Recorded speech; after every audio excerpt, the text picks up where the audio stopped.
Hello, hello, everybody. Welcome back. Joining me today on the block is Jonathan Oliveira. How are you doing today, Jonathan? Very good, thank you. How are you? I'm pretty good. Why are you doing very well today, Jonathan? Well, because I got a Peloton, as we were discussing off camera, and it's great, and it's highly recommended. I recommend it for everyone. So And I was wondering, I didn't get to ask you yet. Can you watch like regular TV on your Peloton? Can you do any Chromecast, or can you only use like the provided? I don't know. You definitely can cast your Peloton onto other, like your TV, if you want even a bigger. I mean, I have the bigger screen one, but I don't know that I would want that, but I don't know if there. I mean, there's not many connections, and it's probably not operating that way. And for me, it's in my living room. So if I want to watch TV, I just look up, and so I don't need to do that. But I mean, for others, it could be beneficial if that's an option, and if it's not an option, I guarantee you, future versions will probably have that ability. I'm sure they will. I was thinking, like, wouldn't that be fun if I could move the Peloton outside sometimes and like just do a little ride outside and then have some TV if I wanted? But it's super heavy, no? Really heavy. I mean, it comes on like you have two wheels that you have to kind of, kick it up. So it's like I just move it around, but it's rather, yeah. I couldn't shift it, and it was very difficult to kind of get through my narrow hallway. I have a very long, like 20-foot hallway when you walk into my place, and like literally, and then getting it into the back. So I managed, where there's a will, there's a way. So figured it out, and yeah, I recommend it for everyone. Now, please tell me that you did your first ride watching the main event, Big Brother Canada, season 9, episode 19. Did you? I did my first ride. No, I did my first ride. Instructor. I need an instructor, because if I don't have an instructor on it, I'm not going to do it. So I need someone telling me exactly what to do, and like TV off, and that's hard for me because my TV stays on, usually reality all the time, but my TV was off, and then I immediately watched Big Brother. So you immediately watched right after. So you're pumped up. You got your new bike that you've been just like riding for the first time. What do you think overall thoughts of the episode? Like, what a dramatic episode. Like, it was like the drama. And I mean, we'll get into it all, but things were happening that I wanted to happen for once. And we haven't talked about this since last week, but of course I lost Rohan, so I'm out of the game.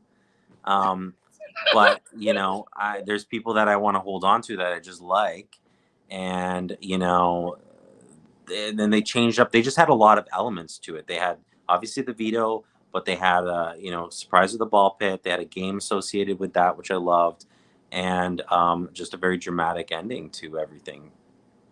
So yes, exactly. Like I've known this was coming for a while because I do watch the live feeds, and so it's nice to see that it was an effective episode as someone that doesn't know all the happenings up until now. So did you think that this episode was going to go this way when you saw the winner of the head of household?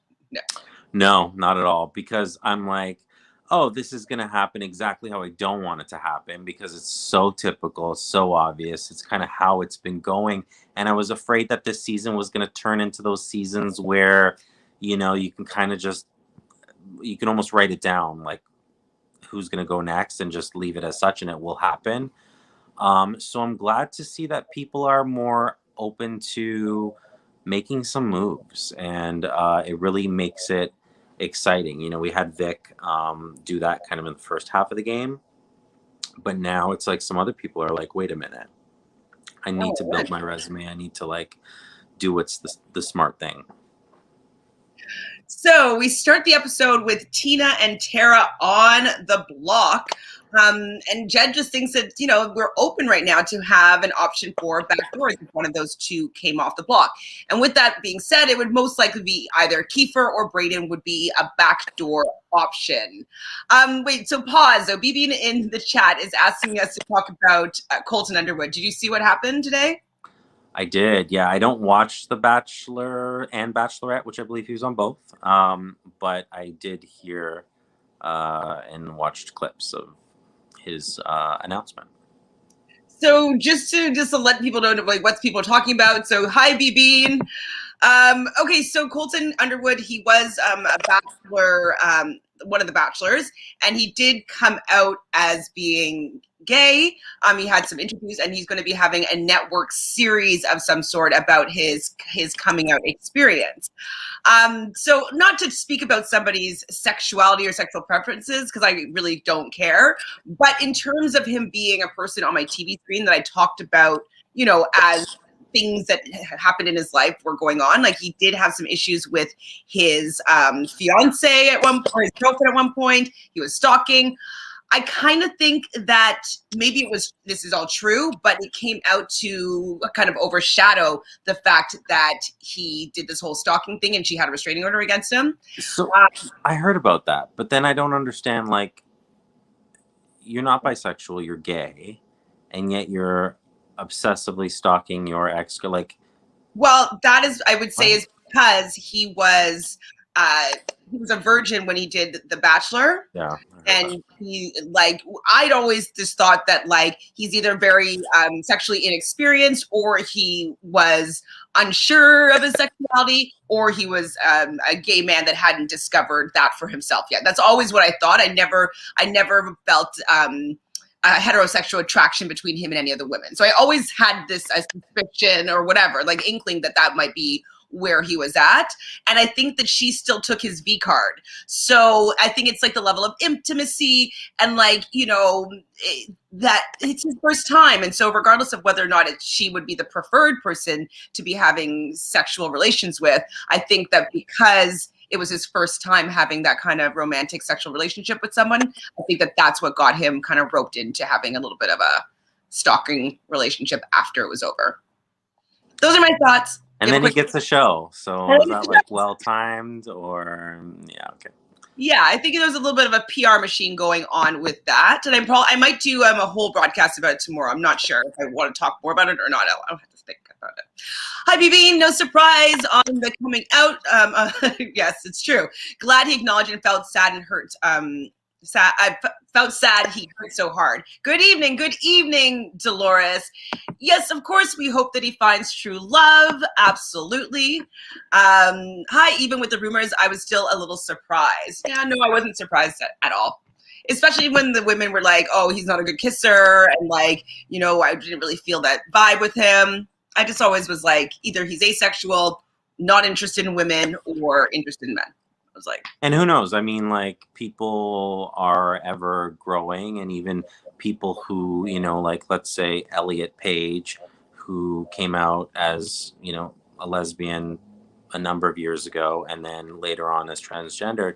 So, I mean, like, people you don't know where they are in their journey, and who knows kind of if he's fully aware of kind of, what his, like, how new this is to him. Like, it's one thing to, like, think it and then put it aside in your head, and it's another thing to fully acknowledge it and live it, and then be like, wait a minute, where do I actually lie within this whole big spectrum of many different things? And so yeah, I think there's a lot to come of it. And I mean, listen, grab your show, absolutely, make that money while you're at it, because it's a very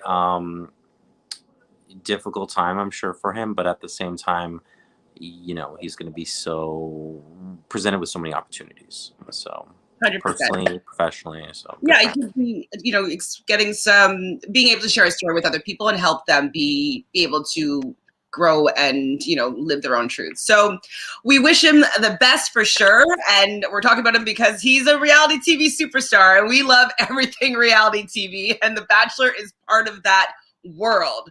But today we're really focusing on Big Brother Canada, and kind of everything that went down on Jed's HOH. So we see Jed and Kiefer talking about, Kiefer being a little bit nervous because Jed was looking at him when he was making the nomination speeches. And Jed says that, he was doing that because he didn't want to just stare at the people that he was nominating. And so it was interesting, the foreshadowing that was kind of happening at the beginning of the episode. Did you pick up on anything with this conversation? I didn't, only because I was so like, Braden's going. Why is this happening? I don't want Braden to go. and I was really focused on that, not knowing any information. So when it started out, I was like, oh, and and just kind of like seeing if they were going to give me any hope for anything else, or and then I didn't know who won veto, so I was like, maybe Braden plays, and and could take. I mean, in my head, best case scenario, Braden plays, takes Tara off, and then they have to put Kiefer up, and it's like him and Tina, and then who knows, who will go. I'm like, that was me going into it. That was like, that's best case scenario. So yes, I mean that's kind of like I can picture that being what was going on. I'm not even sure who I'm rooting for right now. Like who I have left on my team is just Jed. So I definitely want Jed to take it all and win, because obviously I want my last man standing to be the winner. But in the game, I'm not sure who I like that much. Like I think that I'm into Jed Ty the most. I think that's who I like. And Braden, I like Braden.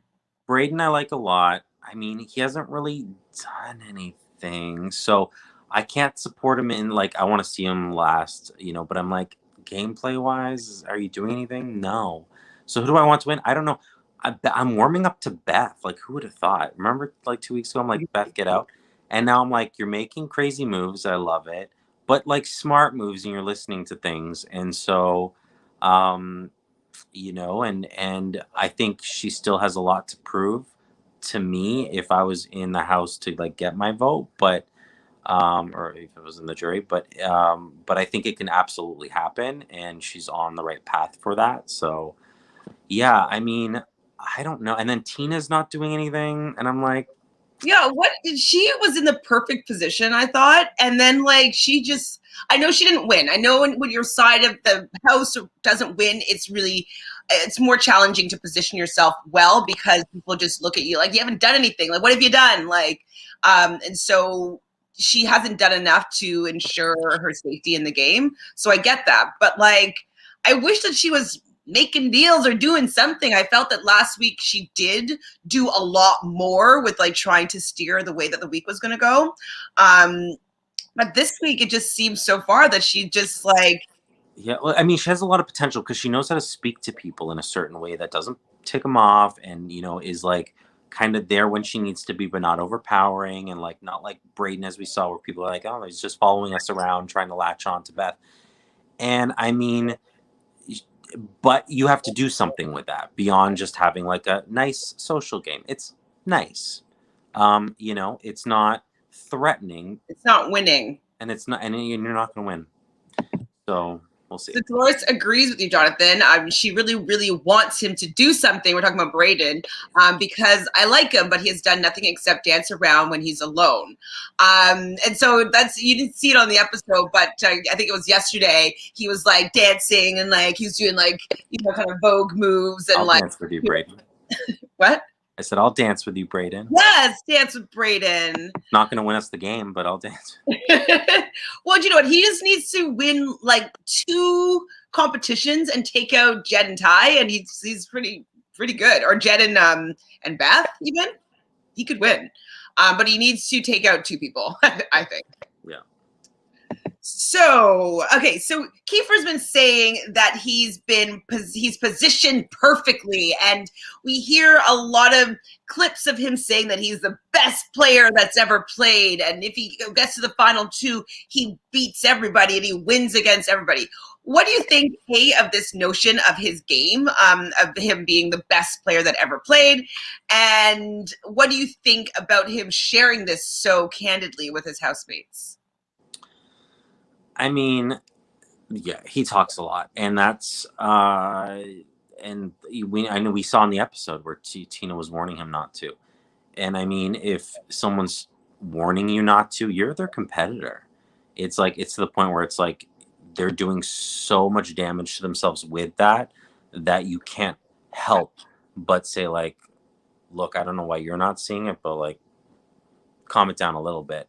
It kind of means the damage is already done with that, because you want to see people dig their own graves. But yeah, so I mean, he needs to kind of stop with that. I get the confidence because he's like, sunsetters, sunsetters, sunsetters, sunsetters.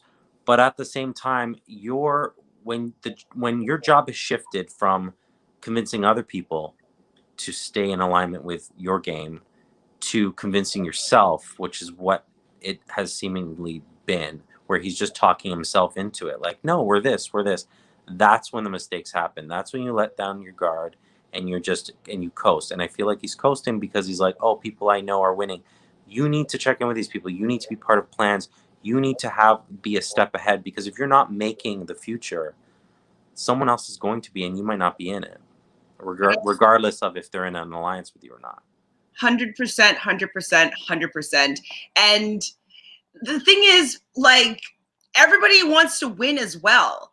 And so if I'm hearing somebody that I'm like working with that's like, I can beat anybody in this game, like, it doesn't really work for me because I want to win this game. So that, to me, if somebody thought that they could beat me for sure in this game no matter what, and everybody else, I'd be like, well, then you are definitely the person that I do not want to have here, regardless of our relationship, unless, you know, we're not playing for money.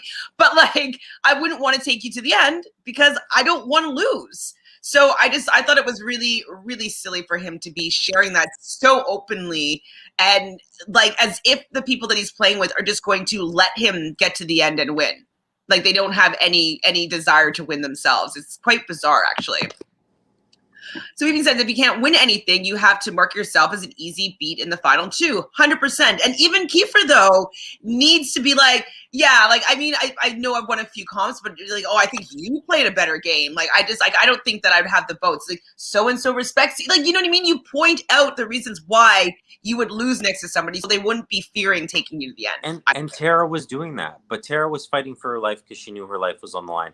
You need to be fighting for your life no matter what position you're in, like your life is on the line, because unless you're HOH, you don't know. And even if you are HOH, you don't know what's going to happen next week. So, you know, you need to be spending the weeks where you're safe, guaranteed safe, planting seeds and making those connections and like figuring your next steps out.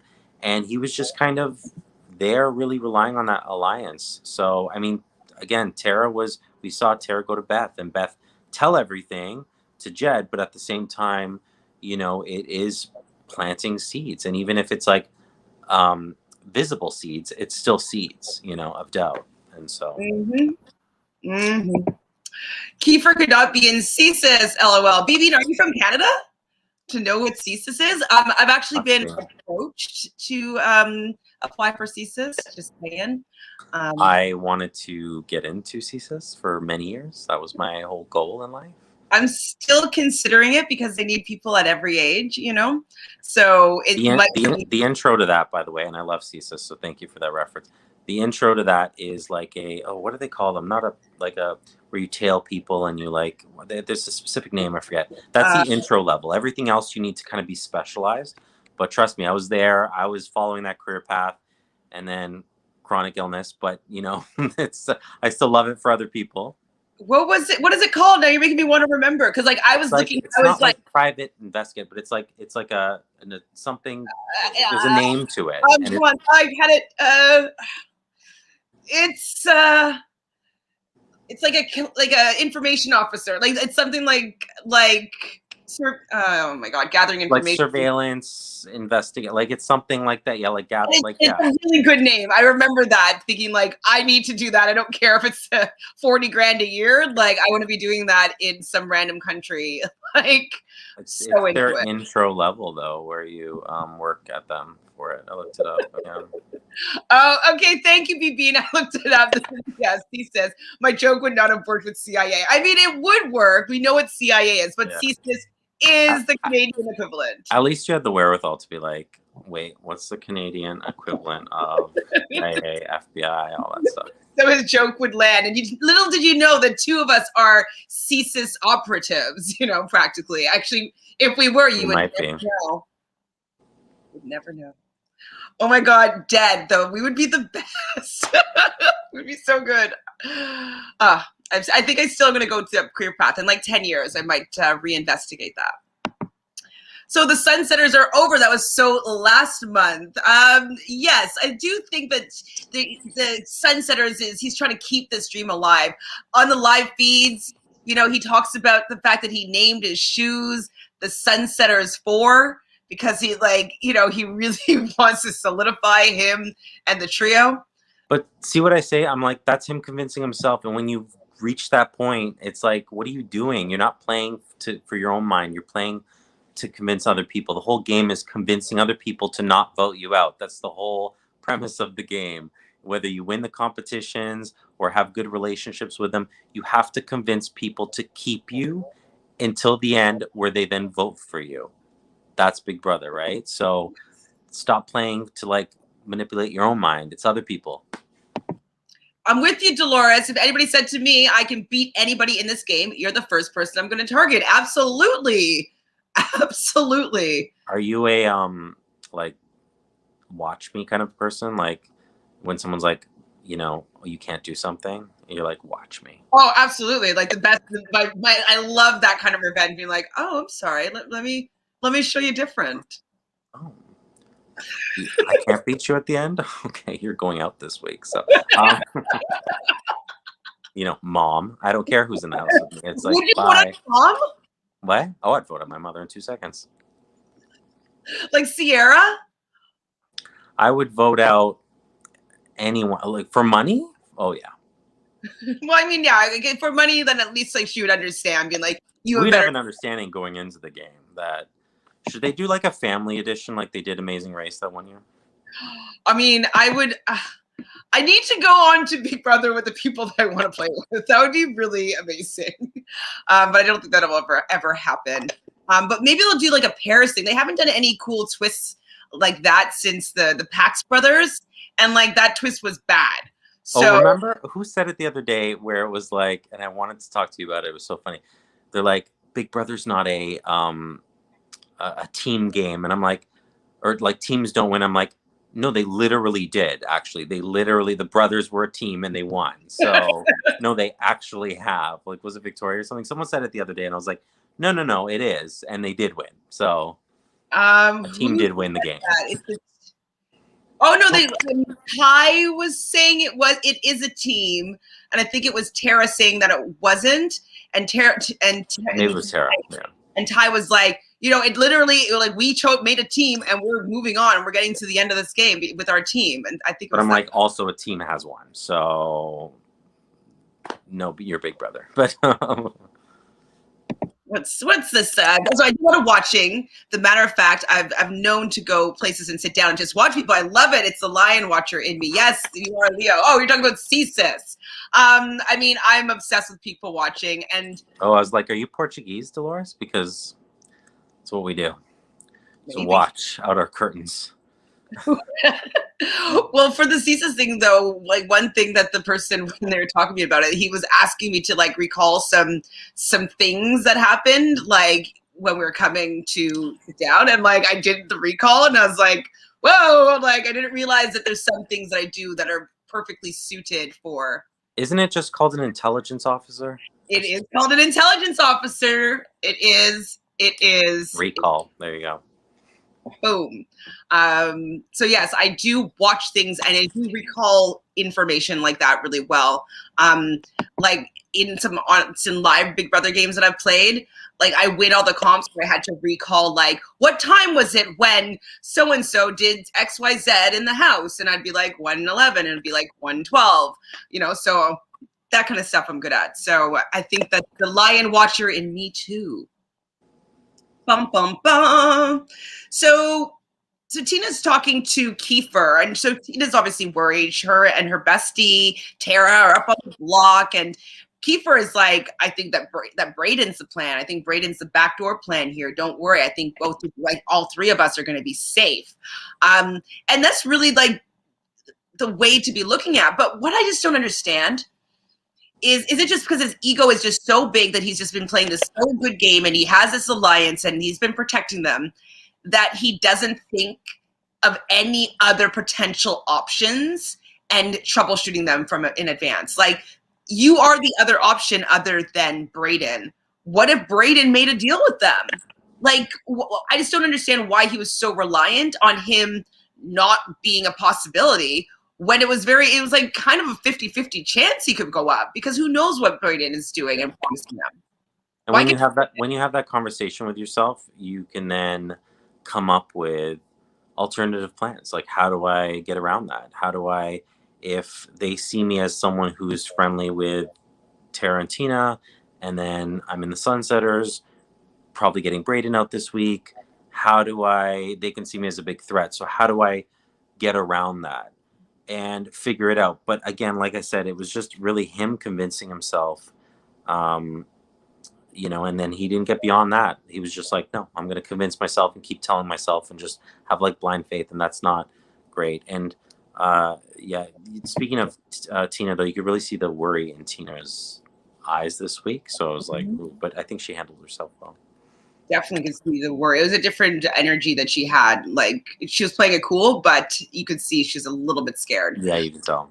So BB is agreeing with you. Kiefer is blinded by his loyalty. I think he's blinded by his loyalty, and I think he's also blinded by his mantras that he's saying. Like, he's always like, "I'm the amazing." Which is like, really useful to pump yourself up. Yes, and it works. But in a game where everybody else also wants to win, you have to look at all the other potential options and whether or not it would be good moves for your allies. Yeah, like I'm like, don't panic. Like, here's one thing that Brayden did well this week is he was cool, and they even mentioned it later on. Like, Brayden was chilling, and they're like, Brayden thinks he's going home probably, but he's still just not panicking. And so I'm glad that Kiefer also wasn't panicking, but at the same time, you need to like still be playing the game and not just sit there and do nothing. And so where Brayden's was really on the line and is on the line at this point in the show, he was just having little conversations and not like spiraling. And in that position, when you're in trouble, that's what you need to do. And when you're in the position of, you kind of are in a good spot, you need to make sure that people don't see that or see alternate versions of that, and they just want you in their game. Like, people need you. And so personally, I think Kiefer should have jumped ship, when he had the chance to kind of work the other side and like pick up those little like misfits and whatnot, instead of just going after him. Because, at the end of the day, I'm like, do you really think that you were going to come before Beth, Ty, and Jed? Well, I think that he believes he's going to win out. I think that it won't be their decision. Like, if he doesn't win the head of household, he'll win the veto. And so I think that that's what he was kind of banking on. Because he did so well in the veto today. Anyway. Well, that particular veto is a little bit different, I'd say. But veto. Like, if it's the days stuff and anything that like any memory comps that are typical for the end game of Big Brother, he's done well. Yeah. He will do, and he'll probably do better than most people that are there. So I think like it's good for them to get rid of him being the comp threat for these later games to give them a chance.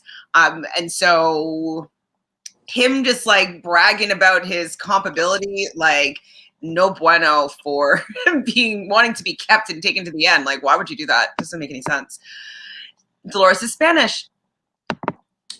You're peeking out those windows if you're Spanish too, trust me. Absolutely. the abuela is just like sitting there looking outside. So heads up the circle, the US is accepting applications for season 3. I know because I did get an email about this. I got 2 actually. I did apply last season. I didn't hear anything about it. So I was like, whatever, but I'll apply again. I don't know if they actually accept Canadians, but I just applied anyways. Yeah, who knows? Who knows? I was telling you, I want to apply as like a duo. Like, I want to be a fake duo. Like, I want them to allow a duo to be in a room, and then I want to be a fake duo. Have like maybe like haven't worked the angle yet, but a duo. But like, who's your actual picture going to be? Your profile? Like 2 people though. Oh, like twins? Sure. I don't know. Have they done that before? I don't know. Why not? Here, I'm pitching it to them. I want to play as a catfish, as a duo, by myself. Okay. Like, I have to have 2 personalities and keep it up. It's psycho, but you'd be like, blah, blah, blah, blah. I think I could do it. Jonathan, that's so hard, but it would be fun. Okay, so Doris wants to know, do you think his first big mistake was how much he hated Rohan and how that kind of hatred screwed him up because he was blinded by wanting to get Rohan out? Yeah. He really needs to work with Rohan. Like, that's like where I think he went wrong. Yeah. And Rohan called it. Rohan said they're going to turn on you next week. They're going to turn on you next week. Kiefer keeps on saying, like, the best alliance of all time. Is the Sunsetters anywhere near on your radar for being one of the best alliances of all time? No, but I was trying to think of like how no. And I mean, like, alliances are, for me, what makes them great and subjective, but would be when they really have each other's back. They're super loyal, and then they dominate, I guess. But it's you have to have like many different things, and he was just, I think, saying it because of the domination and that they've had, but also like the fact that they've gotten all these people out.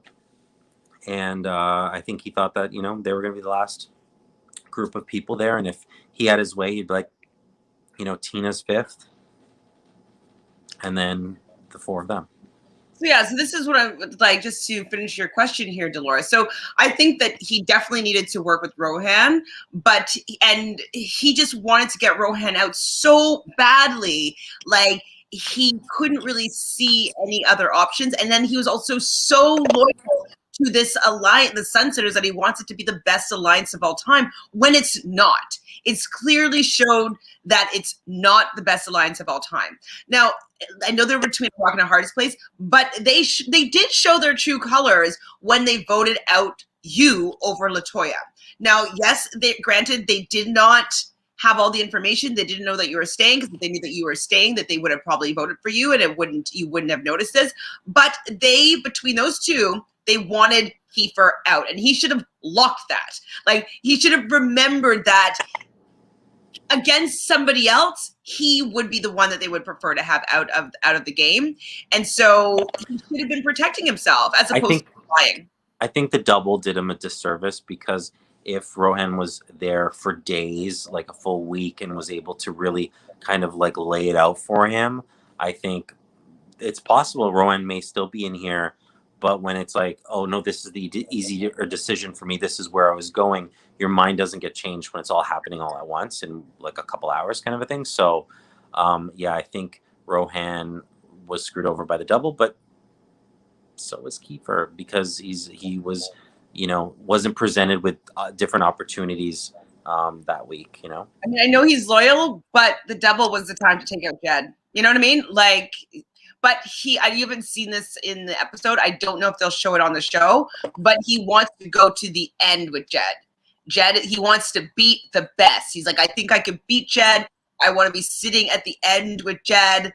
Like, get over yourself. Like, just win. Like, you know what I mean? Just position yourself to win, not your pride and what you want to beat and how you want it to happen. I'm like, that's fine and dandy, but that's not necessarily going to win you the game. So you need to be going with what's not easiest necessarily, but just best position. Win. Just don't make those decisions based on your pride of how you want to win. A win's a win. Mm-hmm. Sometimes they're dirtier or cleaner than others, and you know what I mean? He wants to be the greatest Big Brother player of all time, and so I think he thinks that move would warrant him that title. Let that come to you. If it's meant to be, let that come to you. Make the moves, make good moves, play well, and let that come to you. That's not for you to determine. Absolutely, 100%. It's not for him to determine.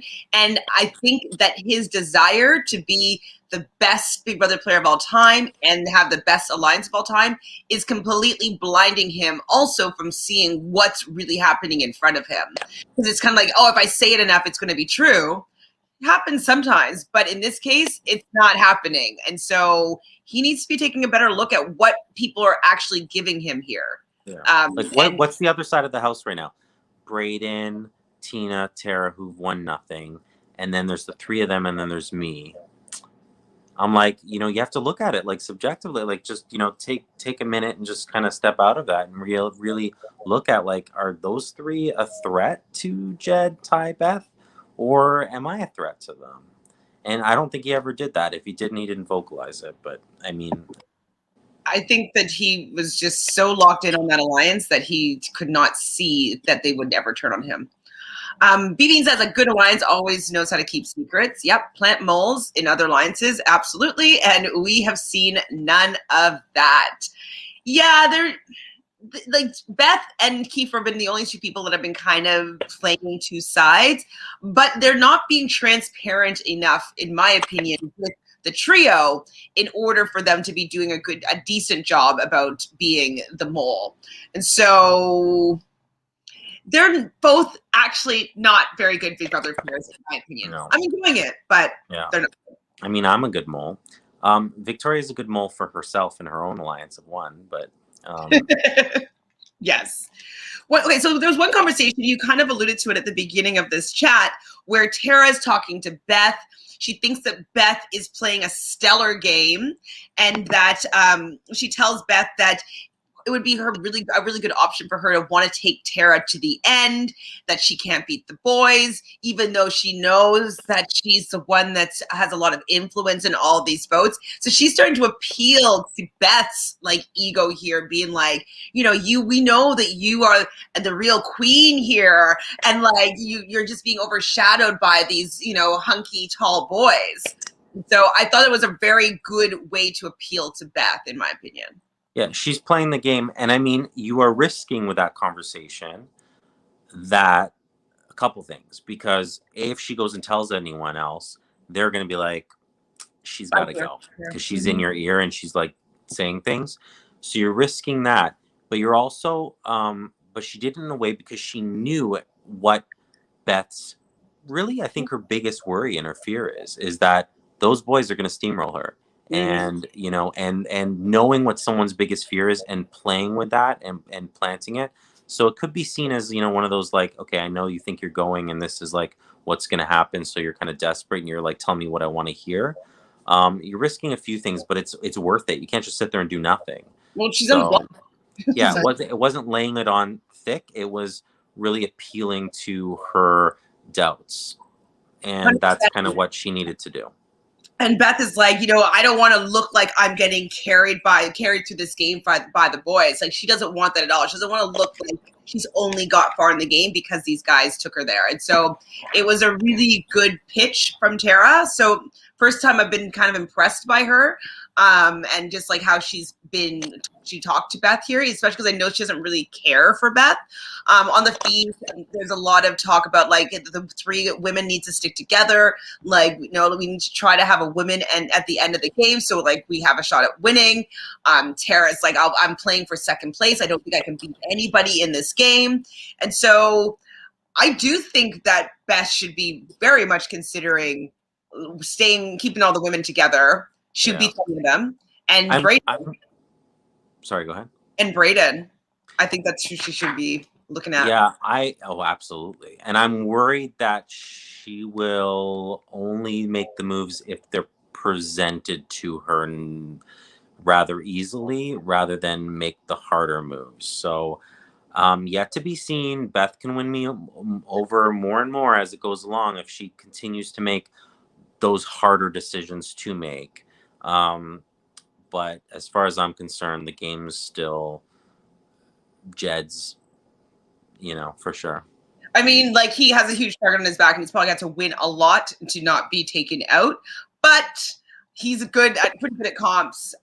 He's physical, so if anything's physical, he has been studying. So, yeah, but they're 50% of the house next week. So it's like, yes, if you put two of them on the block, then there's only one of them. You know what I mean? But still, it's in competitions and stuff. It's you know, you're so far in the game already. Well, and also though, with it being 50-50, so even if two of them go up and the other person not up wins the veto, takes one of them down, the other side has to put one person out, and then they have the numbers to vote out who they want. So we know that scenario. Do we? Yes, we do. So we have the veto competition. So the people playing are basically everybody except for the head of household, being Jed and Brayden. So pretty shitty draw there that Brayden, the potential backdoor person, isn't even eligible to play here. And it's TikTok sponsored, I would assume. Like, wow, they're really laying it on thick with these sponsorships. At least the game was very interesting, but Yeah. like, it just seems so tacky. Like how many? What I think have like one TikTok thing, not like they've had multiple TikTok things now, like messages from previous house guests, and it's just a lot. Like I get it. TikTok's the thing. You and I both do TikTok. Like I get it. I get it. I don't need everything all season to be TikTok. And they've had a bunch of other things as well. But I was like, okay, it's a little. And I'm done with the TikTok on Big Brother for this season. Well, it's like, That's enough now. Doing TikToks, can they actually just be doing TikToks that they want to do? Like maybe they have like a phone that's like, if you ever want to do a TikTok, like just make it like not make it something that they're forced to do, but they're allowed to do it if they want because they're bored in the house. They will do a lot of TikToks like unprompted. So that you don't have to be like, talk about your fellow house guests. Like, no, like they'll figure out silly TikToks to do on their own. Just don't try to force it. It's just so forced. But this one, they decided to kind of shape it differently. So the night before they watched, I believe it was 3 different TikTok videos from some famous TikTokers. Did you recognize any of them? No. I did. She's very big. The one who sleepwalks. I think it was the black and white video or like night vision one, where she was with the blocks. She does this thing where she triggers her sleepwalking and has been filming it. She also like opens certain packages, does a lot of those like Amazon. It got lost and it's like I buy it for $10 a package. I don't know what it is. So I watched a lot of hers as well. She's Canadian. Yeah, so I wonder if all of them are Canadian. I didn't know the other ones, but I knew her. I would assume they would all be Canadian to be. I like that. I was like, okay, good. Yeah. But yeah, I had no idea who any of them were, and I wish that they had. I know TikToks are short, but play the whole video. Like, what is it, 15 seconds? But you're only giving me 2. Like, I don't know. Please give me the time so I can see it or I look up. Like, I want to be able to look up that woman's name, but they didn't even have her TikTok handle on the sleepwalking one. And I was like, oh, okay. Yeah, well, she's someone I follow. I'd have to look it up though. I forget her name though. Well, I can probably figure it out after, but like during the show I'm watching it, I'm like, I don't know who that is. And so there was 3 different videos. So the first video was her. Yeah, the blocks, yeah. The second video was, or third, whatever, was making slop cookies. And the last video was a guy that was using a ping pong ball into kind of a little obstacle course and landing it in a bowl. I've seen a lot of those even recently too. So I was, I liked their choices with that. Yeah. Yeah, me too. I mean, it was a different type of competition. I was surprised, like that, what they came up with. Elimination style, 3 different rounds, 3 totally different skill sets. I was like, I like this. Again, they're doing really well with the competitions this season, for sure. Definitely agreed. So the first round was that they had to kind of simulate the woman that was sleepwalking and building blocks. And so they had to remember the order of the blocks. So the blocks was like had circle, square, star, or whatever on them. And they had blindfolds on and they had to stack them on like a little peg thing in the correct order with all sides showing the shapes. So it's not super hard. I thought it was interesting that a lot of people had a lot of trouble with it. How do you think you would have done with this one? Oh, terrible. I mean, I've had to be blindfolded like in the last year a few times for several different challenges, and your whole equilibrium's thrown off completely. So although you could feel the shapes to know what they are, I don't know why people were so like, where am I? I mean, yes, it does throw you off, but like lay them out and then just kind of maybe stack what you need to stack. And then I was impressed that they all seemingly got the right order. It was more the balance issue. But I liked how and that little spot to hold it was difficult. So yeah, I mean, I have faith in myself that I would have made it to like the 3 that got to move on. But I would have been more methodical with how I was doing it and not kind of like allow my blocks to go. Yeah, I think when you're eliminated, there's 3 people who can win that, you're like, you know what, just steady, smart moves, I will make one of those three. Yeah, I don't agree. panic. Yeah. You can't panic. You cannot panic. BB, and you're right. We have learned that money talks in Canada too. Sponsorship matters. LOL. It does. I mean, I think that sponsorship is why the show keeps on coming back on Yeah, the we wouldn't have it otherwise. Yeah. So we have to kind of bear with it. I am agreeing with you though that 100% this season, like, yes, it's really in the forefront. It's like, oh, sunlight, oh, TikTok, oh, so get the dishes, oh, like it's very much in your face and we can see it. But at least it's not bad competitions that you're just like, so annoying. Like, I think they're doing a very good job. Whoever, maybe someone new's on the team that's kind of mixing in the sponsorship stuff. I don't know, but it has the new blood is good. Good for the game. I like it. So only 3 people moved on from that round. So it was Tina, Tara, and Beth that were moving on for the first one. So the second one is the slop cookie recipe. And so they had to, like, a big vat of slop oatmeal-y type looking stuff where they had to pull out recipe numbers for a recipe. And so they had to do the conversion. So if it's like a teaspoon, they had to know it's 5 milliliters, whatever. And they had to fill out the ingredient list the fastest, and the fastest 2 people would win. How would you do on that one? So I think the conversion chart was there for them, right? Like they can reference, because I don't know my numbers. I like they were showing something. I thought it was like posted. I thought they had to run around and like see it in the front. I mean, I would never complete it otherwise. I have no idea what 15 milliliters equals blah blah blah whatever. Having said that, it's like a song. It's like it's a recipe, so you can like follow along. So I thought, as far as, okay, you just think it out. You could picture these things. You're like, okay, do I need sugar? Do I need like, what do I need? Do I need, baking soda? How much of this do I need? So you can kind of like memorize numbers along with items. So I didn't think it was too difficult. But it's all about kind of doing it the fastest. Wiping the slop made it really difficult. And then doing the conversions as well. How many times do you think they got to watch those TikToks the night before? Oh, the fact that they memorized everything so easily, I'm sure a really long time. So, it's maybe overnight it's on a loop, like for a couple of hours. As long as you want, kind of thing. And then they probably, I don't know, do they talk? I mean, I don't watch live feeds. Do they talk to each other and try to like bounce memorization stuff off each other? I don't know. I would. I didn't see that one personally. So, you guys, Dolores or BB, did they show any of the TikToks on the live feed? I don't know. Did they practice with each other memorizing it? Because I would have okay, ask me the baking. What comes next? How much of yeah. I mean, I'm sure the trio would do that. Oh, I haven't asked you this. So, what do you think about the alliance name of the trio being the Sauce? Where did that come from? They talked about it a lot today. So the Police Triangle. Oh, was that mentioned previous to today? I saw triangle. Remember when they were like, they do their fingers? It was a long time ago. They're talking about being, and I saw Sully's Triangle, and that's when I didn't know what he was talking about. It went over my head. I was like, the sauce. I'm like, who's in the sauce? Yeah, so that's why. Okay, but it makes me hungry. I really like it because I saw Sully's, but then it's also the sauce. Like, you always want the sauce. The sauce is the good stuff. So I thought it was like a double play on words, and like I thought it was a cute name. So I like the sauce personally. Yeah. Personally.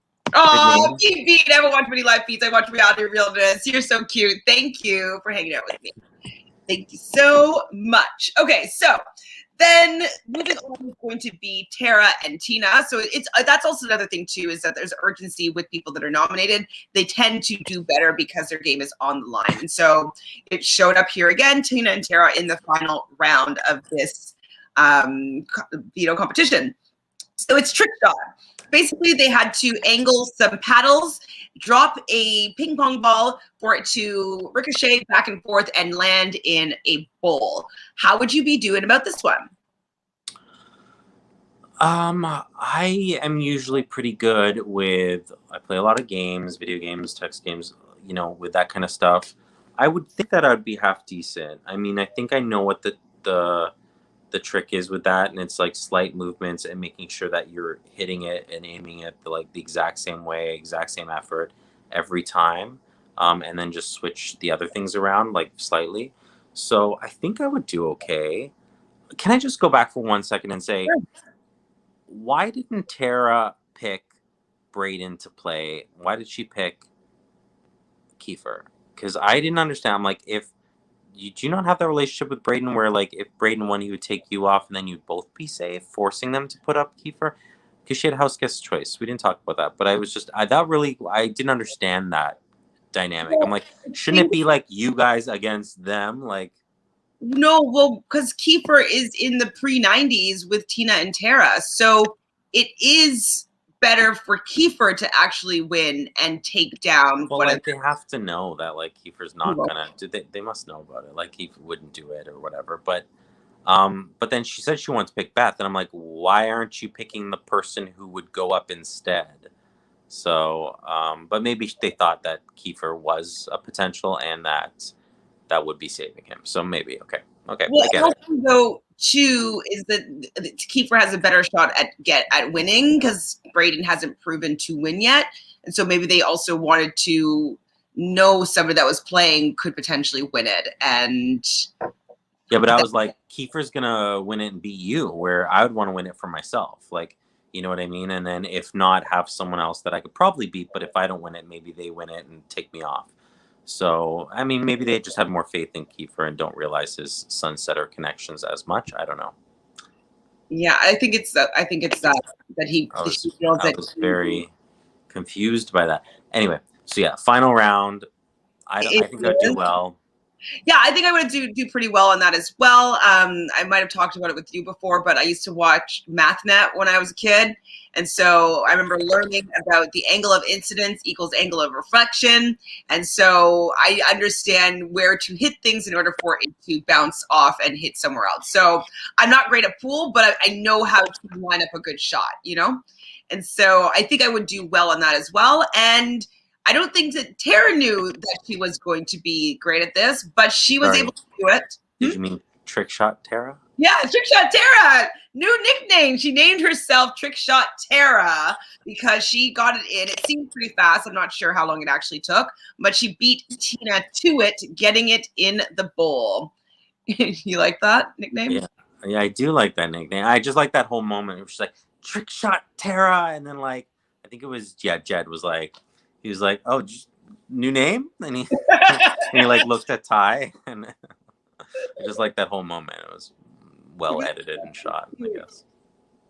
And so Tara is going to be coming down, and so a lot of options are well, not a lot, but options are open now for a potential door. I was very happy. I was like, yes, Tara, you were planting seeds. You did what you had to do, and you're saving yourself. And I know you'd put up Ty and Jed in 2 seconds. So yes, Tara. And I'm not a big Tara fan, but I teared up when she won. I teared up. Oh, It just like like the behind your eyes gets a little tingly because you're like, oh, like you kind of it hits somewhere. So I don't have emotions. No. yes, you do.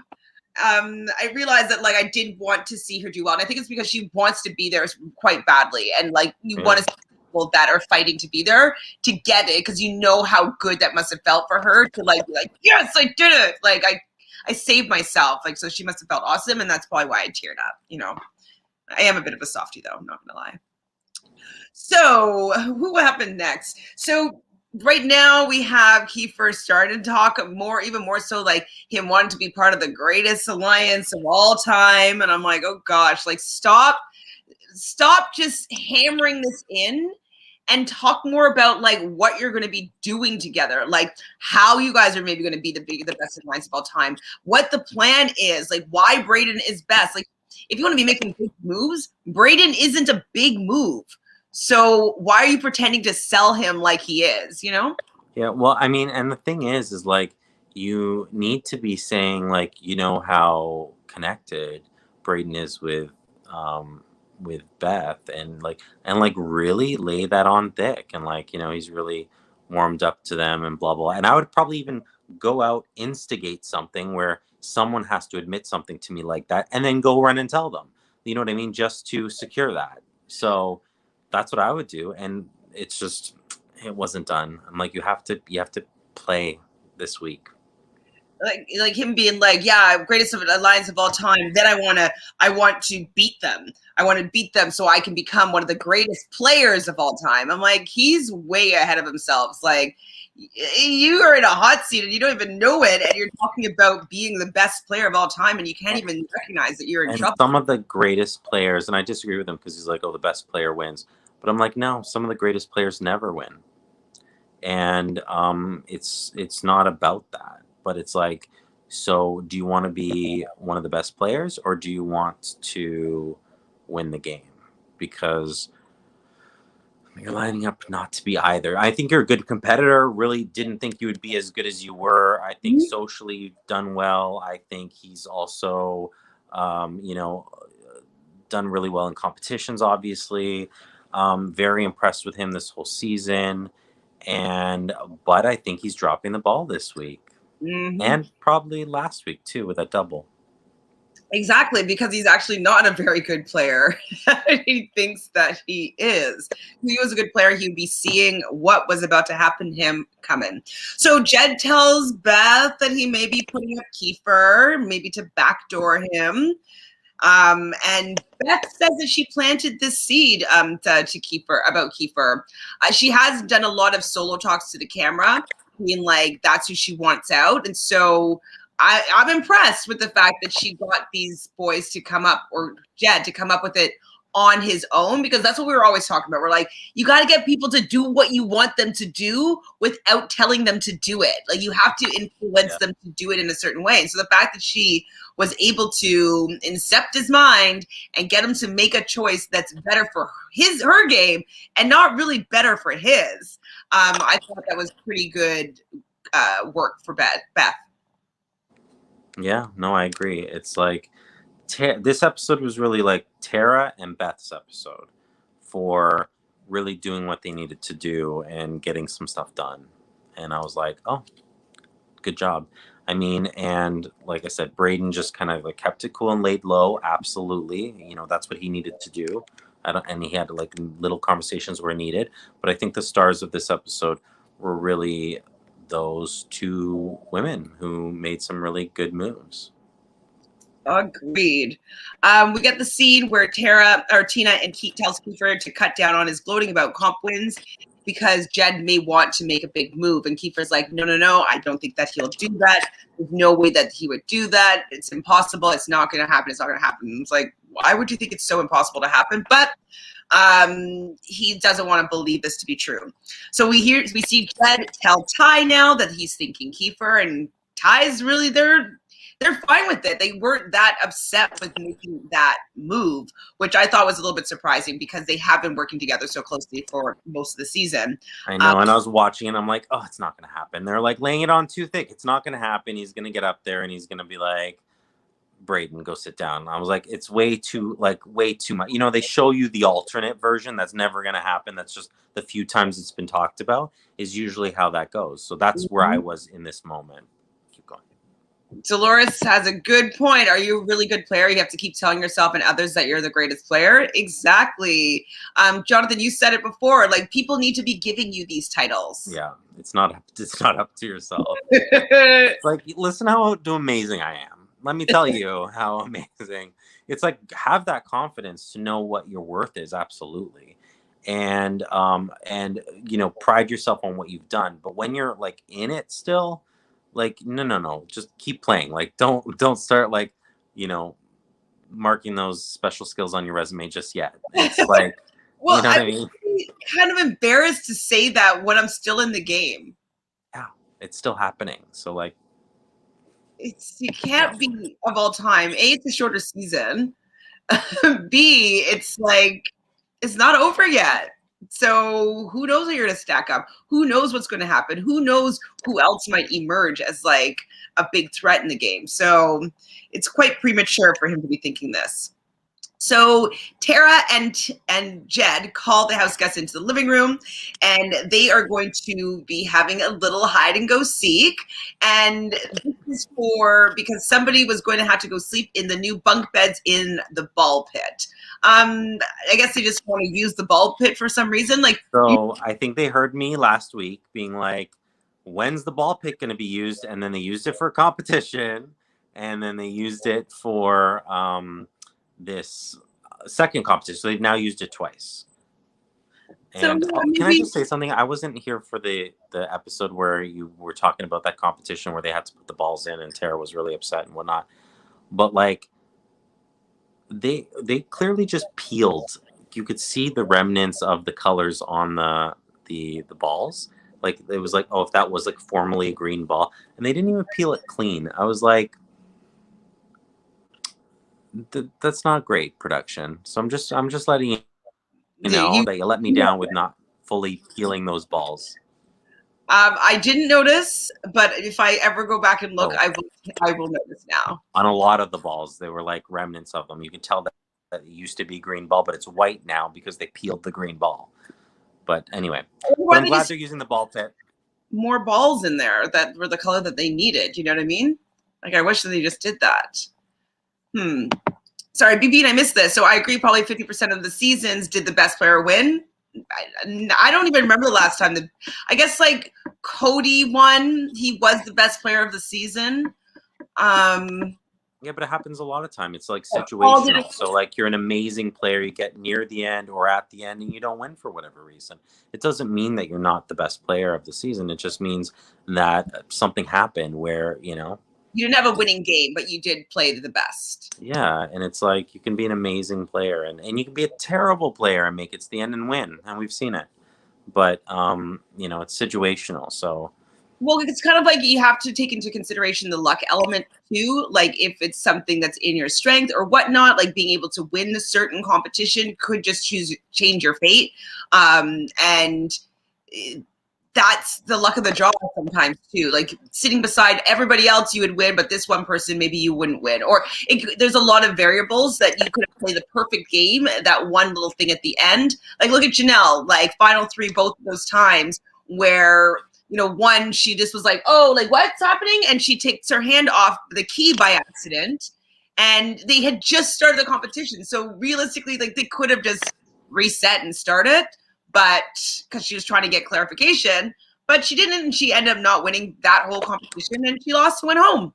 So it happens all the time. I definitely don't think the best player wins. I would say most of the time the best player doesn't win.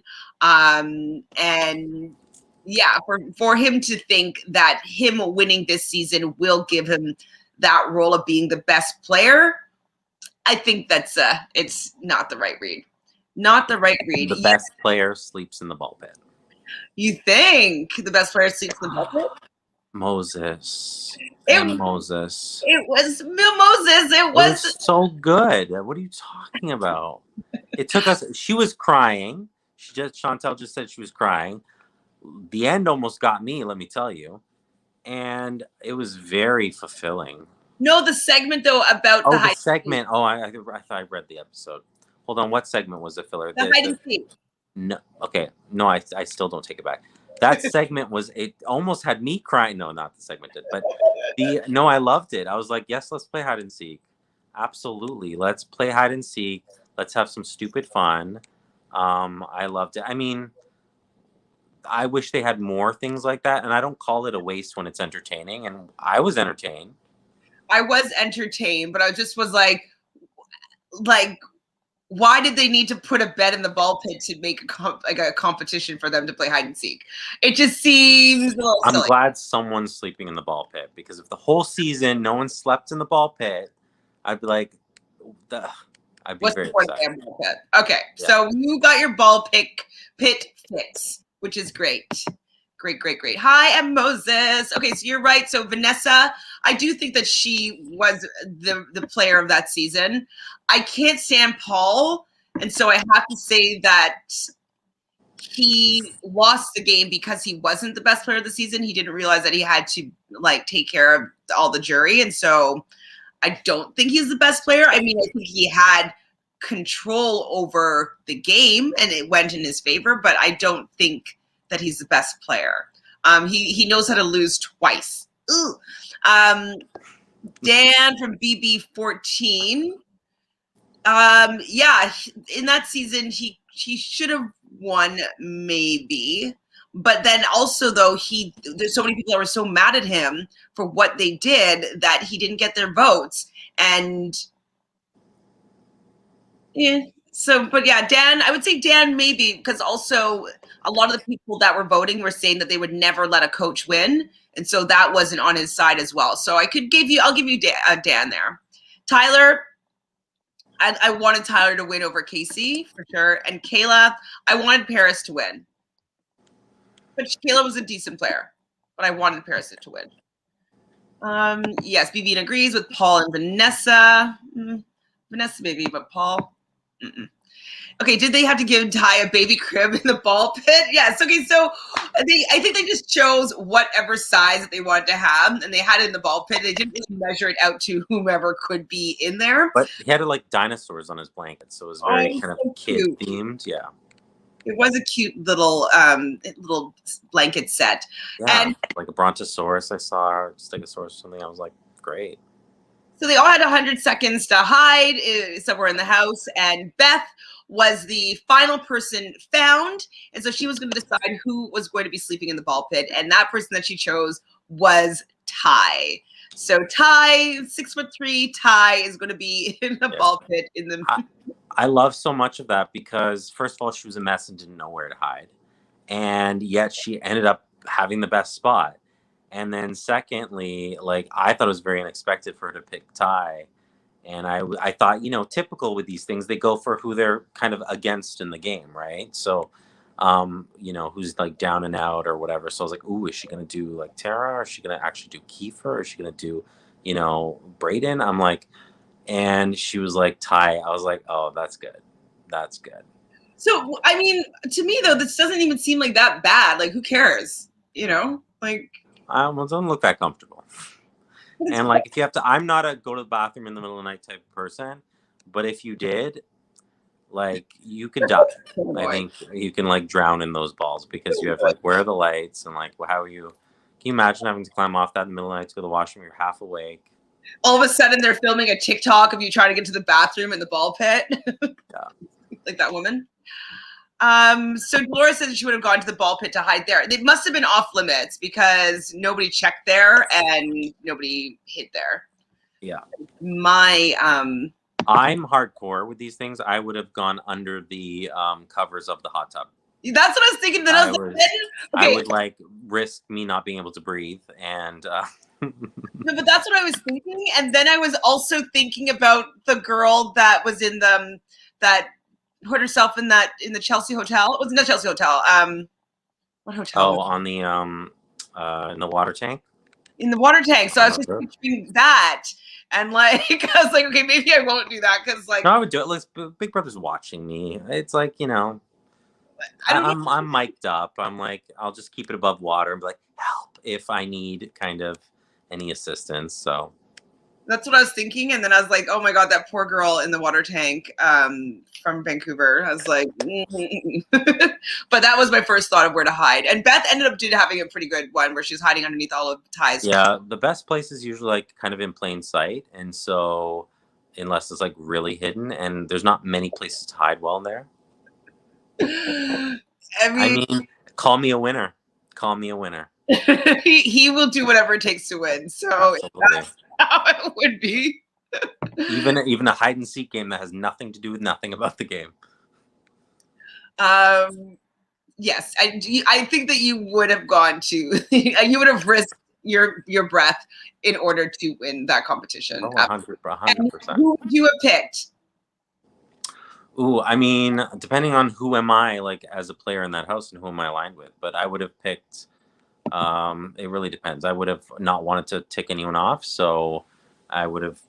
And that's why I think Beth did a good job with that because it's like playful and it's not targeting anyone. You know what I mean? So I definitely would have kind of went along those lines. Like someone who I'm friendly with, who, you can razz on them a little bit, make fun of them. Yeah. That's one of her angles, though, is that she was hoping that if there was maybe a secret power hidden in the ball pit, that she wanted to have one of her allies in there, but then she also didn't want to not be sleeping with Jed. So it was smart. A strategic move. Now, I wonder, though, if he did do any looking in the ball pit to see whether or not there was any secret powers. I mean, we didn't see it on the feeds and they didn't talk about it, but Like Kiefer's glasses again. I mean, the fact that he didn't notice, like, oh, thanks. What else is in the bottom of that ball pit? Is it Yeah. like, I'm telling you, like that big knife that I found. My stories at the beginning of the season. I told you. It's true. It's true. So we have Brayden now hinting about, we talked about it a little bit, about there might be bigger fish to fry than him. Like, why would he bother wasting his HOH on him when they could take out someone bigger? So he's also planting the seed, which is really good. So Kiefer to Ty, wait. Oh, Kiefer saying to Ty that Tina and Tara have been getting in his head. He's starting to get a little bit worried that like maybe that they were going to turn on him.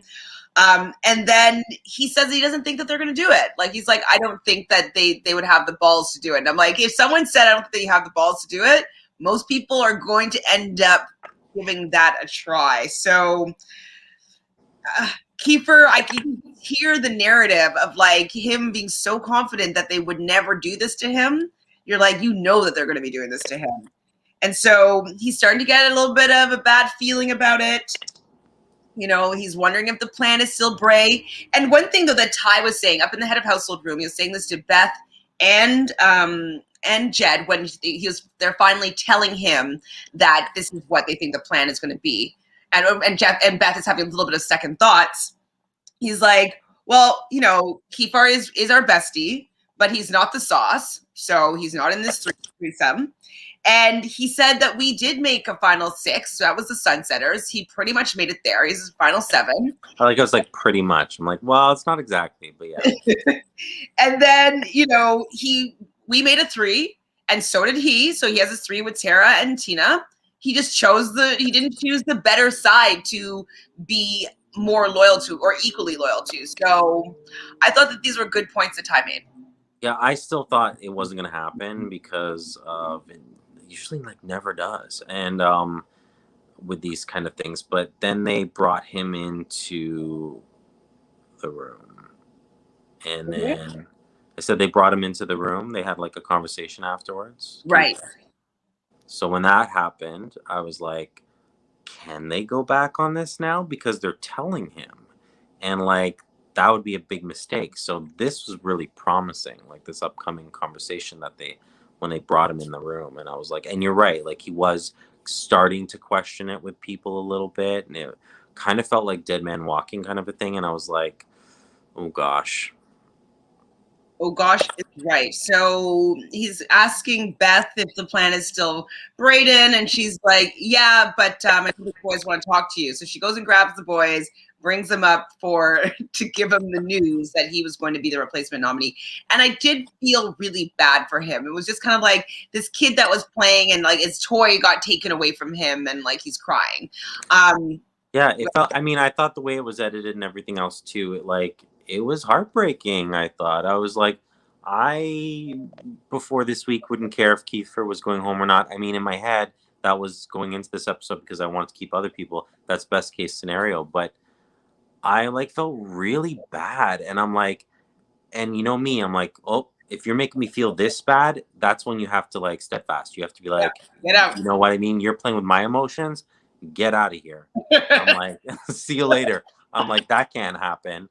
So peace. I mean, so that it just shows how dangerous he is as a player potentially, right? And why they need to get rid of him. So I was hoping that they weren't going to go back on it because of how bad they were. And they started after that conversation, they started crying, both of the guys.